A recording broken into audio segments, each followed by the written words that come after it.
The first thing people point out what the Catholic Church did wrong are, of course, the pedophile priest. It's what I used to say myself as well. So I'm going to continue on that subject a little later because, yes, that stuff is freaking horrible indeed.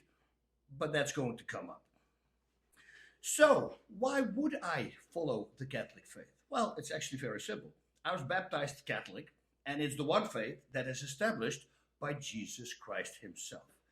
Yeah, and talking about Jesus, I simply like everything that he has to say, and I want to do exactly that what he told us to do so that we can go to heaven. And trust me, yes, I know, it's very hard to live like he wants us to live, but hey, a person can try, right? Now, if you want to know why I got back to the faith, because I was far away removed from it, watch the video on the same channel here, Story of Spirits and a Return to Faith. So, I like all the principles of the Catholic faith, just the way they have been taught. Speaking of taught, teaching. Oh, hey, wait a minute, let me give you an example. And try to leave your emotions out of it for a moment, okay? So let's talk about teaching. I can do this with more schools, but let's use a famous one, Harvard. Harvard is a great school, right? Is it the best? I don't know, but we know it's a great university. Every person who graduates from Harvard has a really good chance to immediately get a job. And why would that be? Because the way they teach has always been great. It works. And everybody simply knows this. Okay. But what about the history of Harvard? Did bad things happen there? Yeah. Bad things happen everywhere. But let's talk about a few that happened at Harvard. Did you know at least 3 Harvard presidents owned slaves? And that slaves were actually working on the campus grounds? Didn't know that, right? Also, did you know that in the early 20th century, many professors at Harvard had embraced the idea of eugenics? Ooh, you know what that is? This is insanity that comes from very prideful people who are completely full of themselves. Okay, so this is what it is. They wanted to decide who is fit and unfit to produce children. Yeah, this crap is real. And there were speeches made calling for forced sterilization to those who deemed unfit to produce children. Yeah.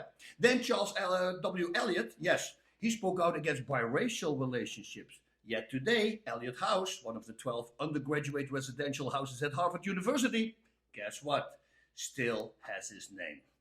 Now, in 2015, a survey was taken, and they found out that nearly a third of all undergraduate women had experienced sexual harassment or sexual assault in one form or another since they started at Harvard. Then we have Professor Webster. He murdered Dr. Parkman. Yes, they found a headless, armless torso in Webster's office. Crazy stuff. And did you know that Jeffrey Epstein had his own office there? Even after his conviction in 2008, as a convicted pedophile, he still held an office there. And this is just the tip of the iceberg. Of course, more happened there, just like anywhere else in the world. So are all the students who graduated now suddenly less smart or bad?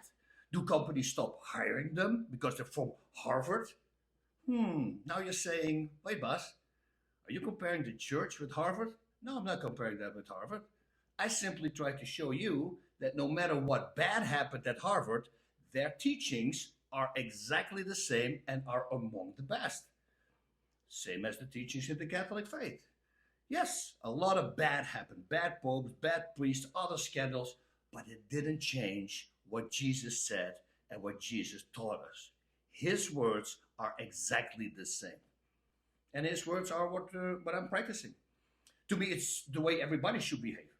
I mean, believer or non-believer. I mean, just listen to the first 2 greatest commandments, I should say, that Jesus gave us. If you're an atheist, don't worry about number 1. Because number 1 says, love God pretty much with everything you got, right? That's number 1. But listen to number 2. And that line is good for everybody. Treat thy neighbor as thyself. I know. We all know this line, but we can't even take care of ourselves, let alone others. I mean, addiction to food, tobacco, alcohol, drugs, sex, you name it. And that's just how we treat ourselves. So forget about others, right? But what would you think the world would look like if we would truly do that? Just that. Treat thy neighbor as thyself. Everybody would work out, be healthy, eat healthy, drink healthy. They will have temperance over their vices, so they're not a slave to those vices anymore.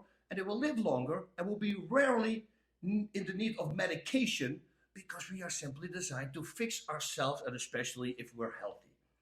But it's very hard to live like that. And it's much easier to spit on the people who are actually trying to do this. You see, people who do good for themselves and others, ooh, they are a thorny reminder to those who aren't good for themselves and for others. Plus, of course, I also know that there's a lot of hypocritical churchgoers, right? And just like in, let's say, fighting, a few bad ones make it look like all the fighters are douchebags. But again, those are just the bad ones. Now, am I claiming to be that person that Jesus wants me to be? No, no, no, no. Far away from it. But God knows, so He knows that I'm trying very hard. So let's talk about the elephant in the room, the pedophile priests. I hate what the church has done. I despise it. Now, is it logical that they wanted to keep it a secret? 100%. And I will tell you why. I'll give you an example, okay? So let's say you have a cousin in the family who is a pedophile. You rather don't want anybody to know since you know how people are, right? And if you're one of those screamers who like to point fingers at other people, well, you really should know that when other screamers like you know that you have a pedophile in your family, they're going to believe that your entire family is bad. This is the culture we're living in right now. Judging people and everybody around them on their mistakes. Okay, let's go back. So we established that it's understandable that you want to keep it a secret, right? Very understandable. Good. Okay, but what is not, absolutely not understandable and not acceptable is that when you know your cousin is a pedophile and you will put that cousin back alone with kids. That would be not acceptable. And that is what the freaking church did. And I despise that.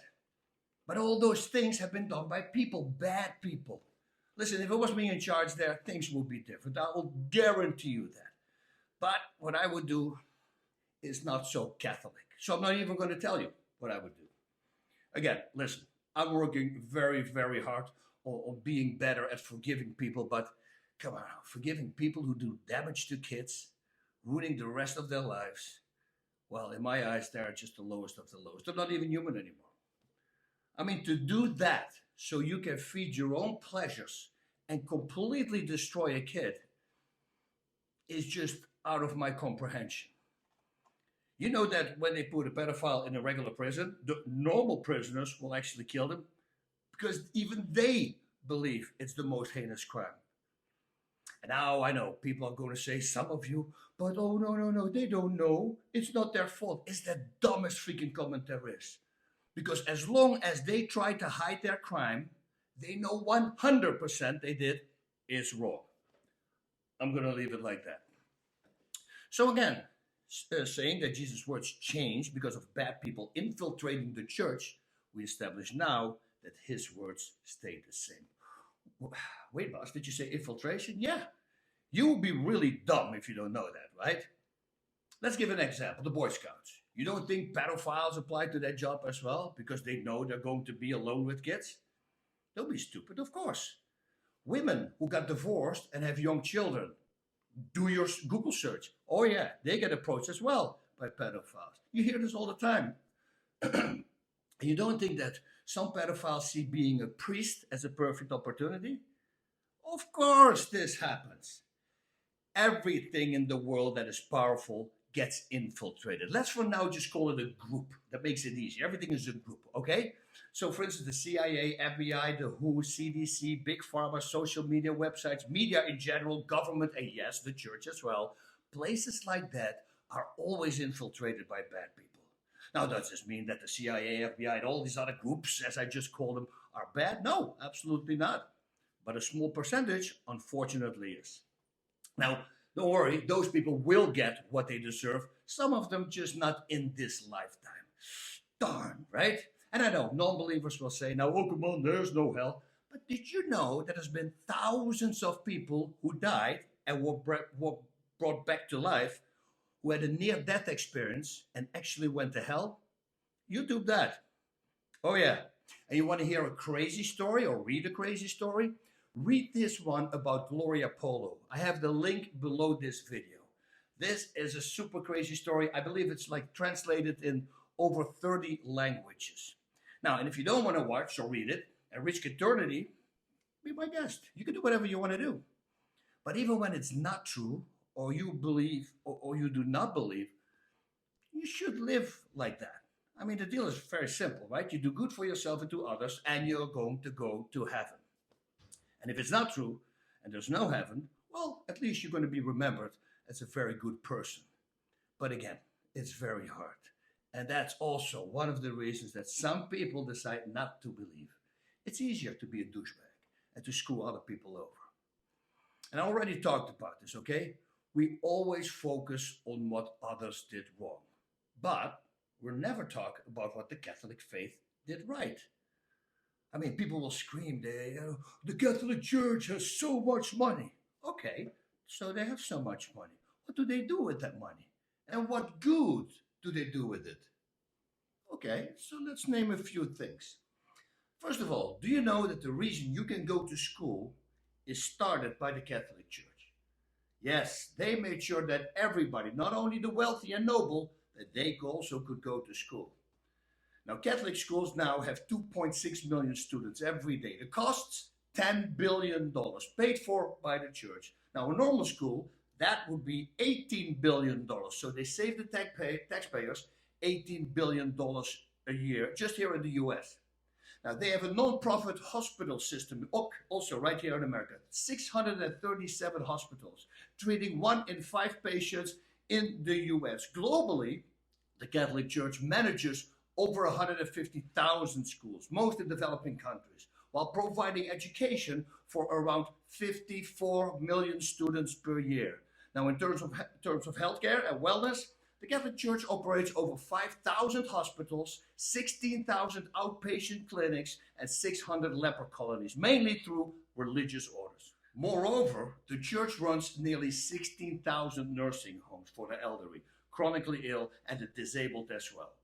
10,000 orphanages, 10,500 nursery schools, 13,000 marriage counseling centers, 3,200 social education centers, and over 31,000 other charities. Now, when we take a closer look at what the church does in education, we discover that she operates over 71,000 nursery schools, over 101,000 primary schools, and over 48,000 secondary schools. In order to have an idea how much the church commitment and role in education and has grown globally since 1970, let's take a look at some of today's figures. And these numbers are from 6 years ago. They're even higher right now. And compare them to the numbers of 50 years ago. Okay, so primary school students have risen from 20.3 million in 1970 to 34.6 million in 2017. Also, in 1970, there were roughly 7.7 million secondary school students, whereby now in 2017, like I said, 6 years ago, there were a little over 20 million. That's like 3 times more. There are currently 7.3 million children being educated in preschools. In Italy, the Catholic Church-based Italian Federation of Nursery Schools, the FISM as they call it, is responsible for 35% of all preschoolers. Closing FISM schools would spell disaster for tens of thousands of families. There also has been a very strong growth in Africa's Catholic schools. Okay, so back in 1980, where they had only 6.6 million students enrolled schools run by church-based organizations. And by 2012, this same figure skyrocketed to 23.5 million and has continued to grow every single day, so it will be much higher right now as well. Let's talk about women's rights. This is for all those, not all of them of course, feminists who like to spit on the church. Okay, so listen to this one. All the way back, the church teaching and in relation to marriage, adultery, polygamy, male responsibility, and the dignity of wives, girls, widows, celibates, and orphans massively improved the standing of women in society, while virtually nowhere else in the ancient world, nowhere, could communities of women self-govern as they did within the church. Boom. Also, in the 20th century, the church provided one of the very few forces of resistance within societies overtaken by atheistic regimes of Russian communism and German National Socialism. And both of them, trust me, they really tried to destroy the church, creating tens of thousands of martyrs in the process. But it was the church that popularized the idea of human dignity as a response to these murderous totalitarianisms. Okay, so no other organization in the world does more work in areas of education, health, poverty, alleviation, and healthcare than the Catholic Church. None. Now let's get back to America. Just in a city like Chicago, they feed the people who are hungry every day over 6,000 free meals. That's 2.2 million meals a year. They don't ask them, are you Catholic? No, they ask them, are you hungry? And that's just one little city in America. They do this everywhere. So, despite of all the criticism the church receives, these basic facts people tend to forget. I guess it's much more fun to talk crap and point out the mistakes than have to admit the insane amount of good that they did and still do. And bad people, unfortunately, they're everywhere. You have them in your family and friend circle. I have them in my family and friend circle as well. But those bad apples don't make your entire family and friend circle bad. Just simply think before you start spitting anger again. Think about what you contribute to the world.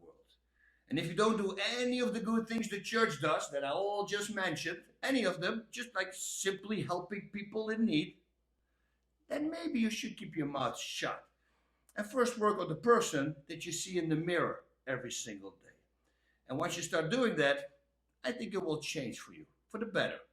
And then, when you still want to shout against the church, please do. Be my guest. But the change will be in such a way that you won't. Because now you're going to see simply the truth.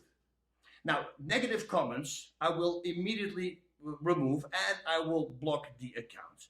I have zero patience for that, which is actually my downfall because patience is a virtue, and maybe I will get there in the future, but right now I'm really not interested at all in these people. Now, I do not reply to people who start calling me names. I really can't see the logic in this. Why you would think that I would read what you said when you start with profanity. I know why you believe I would respond and read it, because you're simply not a happy person. You're not a happy person in life who reaches out onto anything just to get attention and to use it as fuel to spit right back. Because it's very simple. Nobody who is happy in life would do what you do. Of course, I'm talking about the keyboard warriors. Now, plus I've learned a really great lesson a long time ago. Don't argue with idiots, because they will drag you down to their level and then they will beat you with experience. That's right. Now, thoughtful and challenging replies, of course, I welcome those. Godspeed, everybody. And if you're an atheist or agnostic, don't worry. It doesn't mean anything with God. It just means that I want to wish you a prosperous journey in life. Godspeed.